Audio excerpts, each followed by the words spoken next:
আকাশে বসন্তের নরম রোদ, বাতাসে কোকিলের ডাক। আর মাত্র 15 দিন পরেই দোল উৎসব। তার আগেই রঙে রঙে ভরে উঠেছে শিলিগুড়ির ছোট্ট ফাপড়ি এলাকা। বহু বছরের ঐতিহ্য বহন করে এখানে একমাত্র একটি কারখানায় তৈরি হচ্ছে সম্পূর্ণ ভেষজ আবির। সকাল থেকে সন্ধ্যা রং মেশানো, শুকানো, ছাঁকনি দিয়ে চলছে এই নিরবচ্ছিন্ন কাজ। এই কারখানায় প্রায় 30 জন মহিলা ও পুরুষ একসঙ্গে আবির তৈরিতে ব্যস্ত।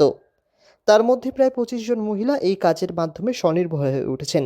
আশেপাশের গ্রাম থেকে প্রকৃতির কোলে এসে তারা তৈরি করছে লাল, নীল, হলুদ, সবুজ, গেরুয়া, বেগুনি, গোলাপি সহ মোট 9 রঙের আবির।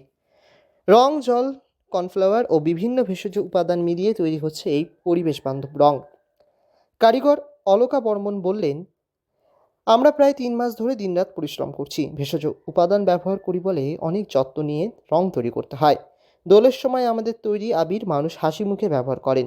এই ভাবনাটাই আমাদের শক্তি দেয়। এই কাজের টাকাতেই সংসার চলে, ছেলে মেয়েদের পড়াশোনা হয়। ওয়াটার ভালো আছে। ভালো আছে। হুম। কি কি দিয়ে তৈরি হচ্ছে এগুলো? এই তো রং আর জল দিয়ে তৈরি করি মাঠে শুকাই, মাঠে থেকে যাবে কোম্পানিতে, তারপরে ওখানে প্যাকেট করবে। চলছে। হুম। লাভ হয়। লাভ হয়। অন্যদিকে কারিগর সরস্বতী দাস রায় জানালেন, এবার পাহাড় থেকে বেশ ভালো অর্ডার এসেছে। দার্জিলিং, সিকিম, এমনকি গুয়াহাটি ও আসামেও যাচ্ছে আমাদের আবির। গত বছরের তুলনায় চাহিদা বেড়েছে। আশা করছি এবছর লাভও ভালো হবে। সরস্বতী দাস রায়। কতদিন ধরে কাজ করছে? 2 মাস চলে। সব জায়গা যায়, বাইরের দেশে যায়, সব জায়গাতেই যায়। চাহিদা কেমন? চাহিদা আছে। কি কি রং আছে? নীল, গোলাপি, সবুজ, পিঙ্ক, হলুদ। শুধু শিলিগুড়িতেই নয়, এই আবির পৌঁছে যাচ্ছে রাজ্যের বাইরেও। বিশেষ করে পাহাড়ি এলাকায় ভেষজ আবিরের চাহিদা এবার চোখে পড়ার মতো বেড়েছে।